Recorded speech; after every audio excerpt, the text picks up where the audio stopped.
Konnichiwa. Pada tahu nggak? Kalau tahu nggak sih sekarang udah go internasional loh. Iya beneran.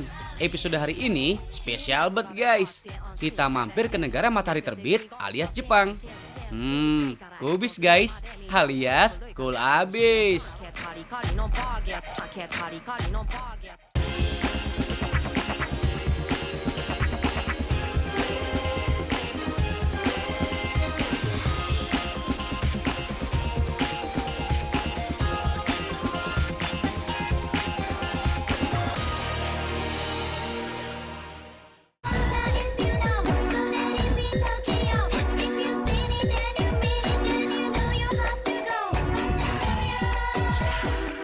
Guys, selamat siang. Jadi gini ceritanya, Ojek kemarin nemuin surat, ini ada yang ketinggalan, terus kata bapak yang punya surat ini, isinya itu surat-surat penting. Tapi belum nongol-nongol kemana bapaknya. Ojib ya? Siapa ya mbak? Yuni.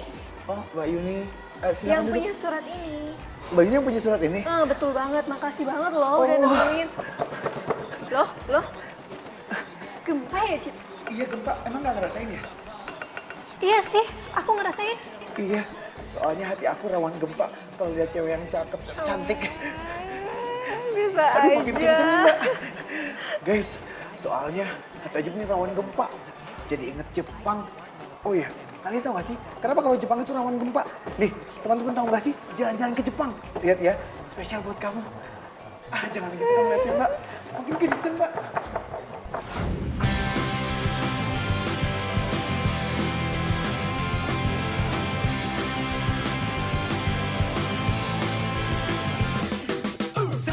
Yuhu, kita ada di Jepang nih guys. Ayo tebak, kita lagi ada di kota mana? Tokyo? Bukan. Kyoto bukan juga. Hokkaido? Salah juga ya guys. Yang benar, Kobe guys. Kobe adalah ibu kota prefektur Hyogo. Prefektur di sini hampir mirip seperti provinsi di Indonesia ya guys.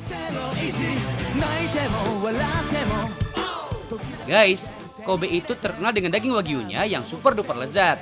Nih kenalin, Kobe Gyu. Daging wagyu yang berasal dari Kobe. Banyak yang mengira wagyu itu berarti daging yang enak. Sebenarnya itu kurang tepat guys. Wagyu berasal dari bahasa Jepang yang berarti sapi Jepang atau ternak dari Jepang. Jadi semua sapi dari Jepang termasuk wagyu. Di Kobe, banyak sekali restoran yang menyediakan Kobe Gyu. Tapi hanya sedikit yang menyajikan daging wagyu halal. Nah, kebetulan nih, di restoran ini daging wagyunya halal loh. Nggak percaya? Tuh lihat, ada kan sertifikat halalnya dari Islamic Center yang ada di Jepang. Nggak cuma dagingnya guys yang halal, kecap asin, minyak dan soyunya juga punya label halal. Jadi kalian yang muslim nggak usah khawatir ya guys. Menu andalan di sini adalah steak Kobe Gyu dan sukiyakinya guys. Di sini tersedia daging wagyu grade A6 sampai A9 jadi. For your info nih guys, tingkatan daging wagyu dari grade A1 sampai A12. Semakin tinggi angkanya, maka semakin baik kualitas dagingnya. Masaknya juga nggak perlu lama guys. Sudah dibumbuin, baru deh dipanggang sebentar.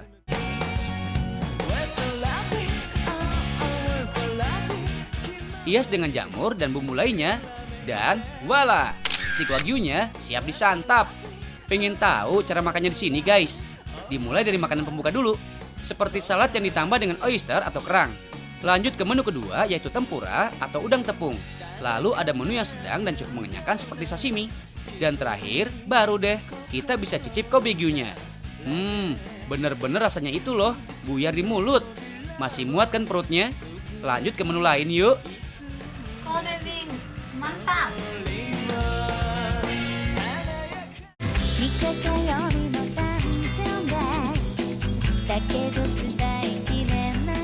Ada sukiyaki Kobe beef, terdiri dari irisan daging sapi, sayur-sayuran, jamur, irisan sawi, wortel, dan ada juga tofu atau tahu Jepangnya. Beda dengan steak wagyu yang tadi yang dimasak sama chefnya. Kalau sukiyaki, kita masak dan olah sendiri guys. Biasanya sukiyaki ini dimasak dalam panci di atas meja. Jadi semua bahan-bahannya dicampurkan ke panci. Lalu kita kasih kecap asin dan bumbu sesuai selera masing-masing ya. Wah, kayaknya udah mateng nih. Biasanya sukiyaki dimakan dengan mencelupkan irisan daging ke dalam kocokan telur ayam guys. Hap, daging wagyunya luar biasa guys. Oishi tenan, alias enaknya pakai banget. Untuk harganya, nah ini yang harus dimengerti guys. Pokoknya siapin mental dan dompet aja ya kalau mau traktir makan Kobe beef kualitas ori bareng gebetan atau pacar. Tapi memang pada dasarnya daging wagyu itu mahal guys. Kenapa ya? Pernah makan daging wagyu? Pernah dengar tapi itu kan terkenal mahal ya? Mahal. Kenapa sih? Mungkin impor kali ya. Impor. Iya. Terus apa lagi kelebihannya selain impor? Enak, Enak, legit. legit.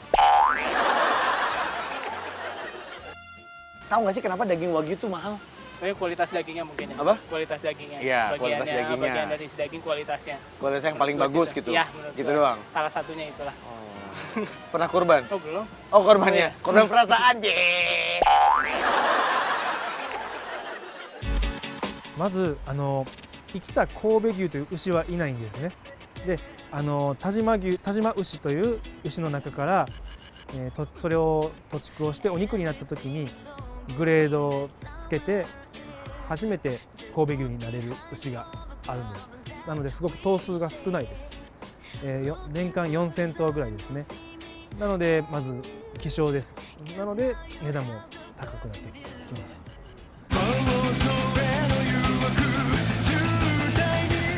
Daging wagyu mahal karena perawatan sapi wagyu yang terbilang eksklusif dan memerlukan biaya yang cukup mahal guys. Selain itu, sapi wagyu dengan kualitas yang baik tidak terlalu banyak, sedangkan permintaannya banyak. Hal inilah yang membuat daging wagyu menjadi mahal. Udah kenyang guys, jalan-jalan yuk. Di tiap daerah di Jepang, ada keterkaitan dengan karakter tokoh kartun atau manga asal Jepang. Misalkan daerah Kawasaki terkenal dengan Doraemonnya, daerah Tokyo dengan manga One Piece-nya, daerah Tototri terkenal dengan Museum Detektif Conan. Di Kobe juga terkenal loh dengan tokoh kartun Anpanman. Anpanman adalah pahlawan yang terbuat dari tepung terigu dan telur. Boleh dibilang Anpanman adalah kue yang berubah menjadi superhero. Anak-anak Jepang sangat menyukai Anpanman karena bentuknya yang lucu dan ngegemesin. Hah, jadi inget kamu yang ngegemesin? Hahaha.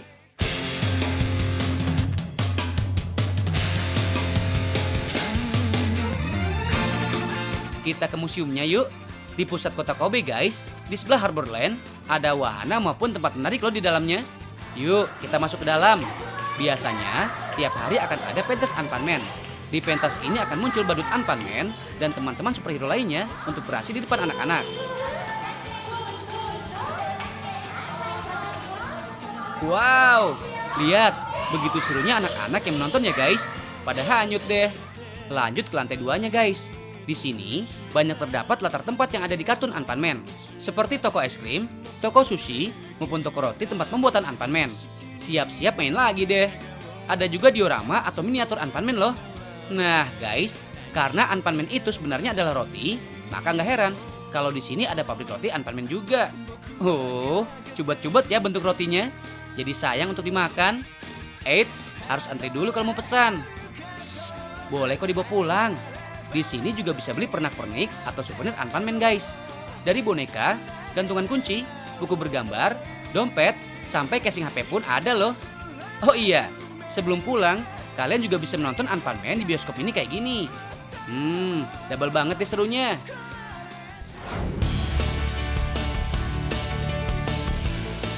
Tahu nggak sih guys, kalau kota Kobe pernah dinobatkan sebagai kota kreatif atau Creative City versi UNESCO? Nggak heran sih. Soalnya kota ini bangunannya ciamik guys. Banyak taman unik tersebar di wilayah Kobe. Tuh lihat, bersih dan rapi guys. Di setiap taman di Kobe terdapat lampu yang ramah lingkungan. Karena sumber listriknya berasal dari tenaga surya alias tenaga matahari. Widih, go green banget ya guys. Selain itu, fasilitas olahraganya lengkap. Dari lapangan futsal, lapangan basket, jogging track, taman untuk bermain skate juga ada. Bahkan ada juga loh tempat latihan untuk menari, lengkap dengan kaca besarnya. Wah, keren ya.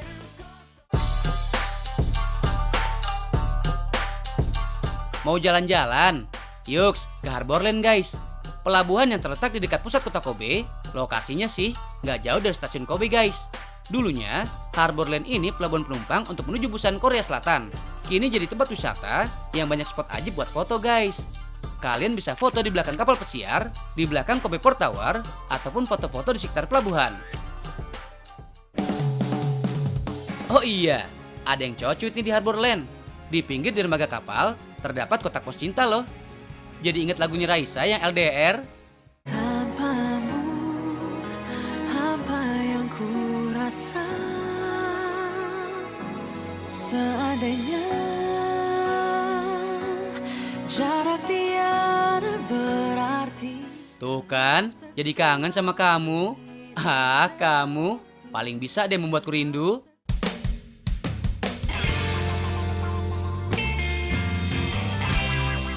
Mau tempat keren di Kobe lagi?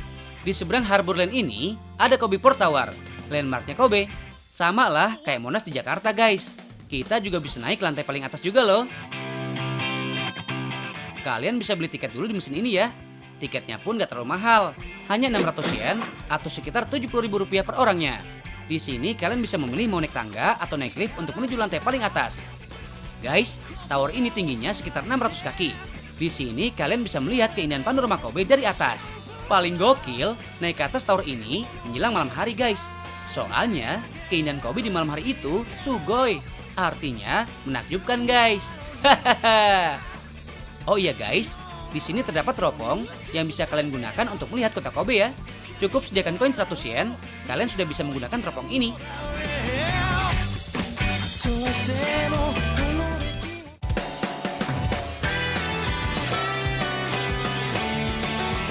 Ada beberapa cara menuju ke Kobe guys.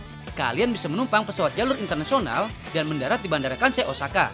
Tapi kalau kalian dari Tokyo sih, bisa menumpang kereta cepat menuju Kobe. Jadi pengen nanya, apa nama kereta cepat Jepang hayo? Di Jepang ini ada kereta yang cepet banget. Tahu nggak sih namanya apa? Enggak. Apa ya? Ya. Sin apa ya?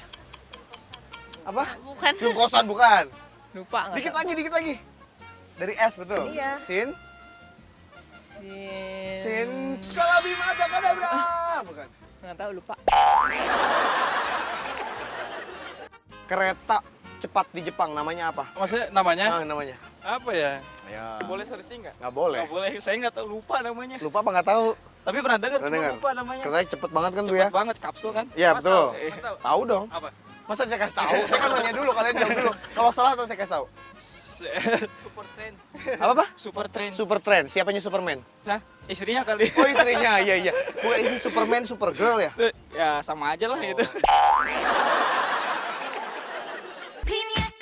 新幹線は、日本が世界に誇る、技術を、で作られた乗り物です。なので、時速300キロで、走っています。例えばバスで、3時間かかるような区間も新幹線だったら、1時間以内で行くことができる、大変素晴らしい乗り物です。ぜひインドネシアからのお客様も、日本に来て新幹線をご利用いただきたいと思います。 Kita ulangi ya guys, kereta cepat Jepang bernama Shinkansen. Sering juga disebut kereta peluru karena kecepatannya bisa mencapai 300 km per jam. Beuh, cepat banget ya guys.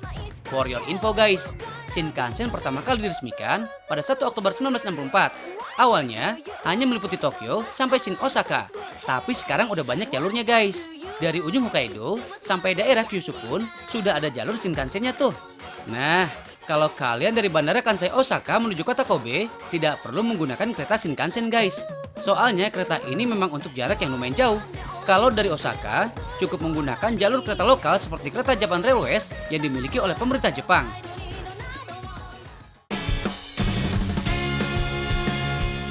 Saat di Bandara Osaka, kalian bisa membeli tiket melalui mesin tiket ini guys. Masukkan uang sekitar 3.000 yen untuk sekali jalan menuju Kobe. Atau kalau kalian punya kartu elektronik akan lebih mudah guys. Sistem kartunya seperti kartu e-money di Indonesia. Jadinya kalau habis tinggal isi ulang deh. Keretanya cukup hangat dan nyaman guys. Kursinya pun empuk, udah kayak sofa di rumah. Di perjalanan, kalian gak akan bosen guys.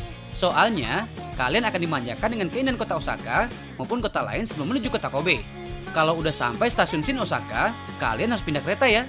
Tapi tenang guys, di stasiun Shin Osaka ini fasilitasnya lengkap. Yang lapar bisa tuh cari makan di sini. Tapi jangan sampai ketinggalan kereta ya. Kereta memang jadi primadona masyarakat Jepang ya guys. Hampir 70% masyarakat Jepang menggunakan alat transportasi ini. Sisanya menggunakan sepeda atau jalan kaki. mereka sangat jarang menggunakan kendaraan bermotor seperti mobil ataupun motor pribadi guys. Nggak heran kalau di sini nggak kayak Jakarta yang penuh dengan kendaraan pribadi.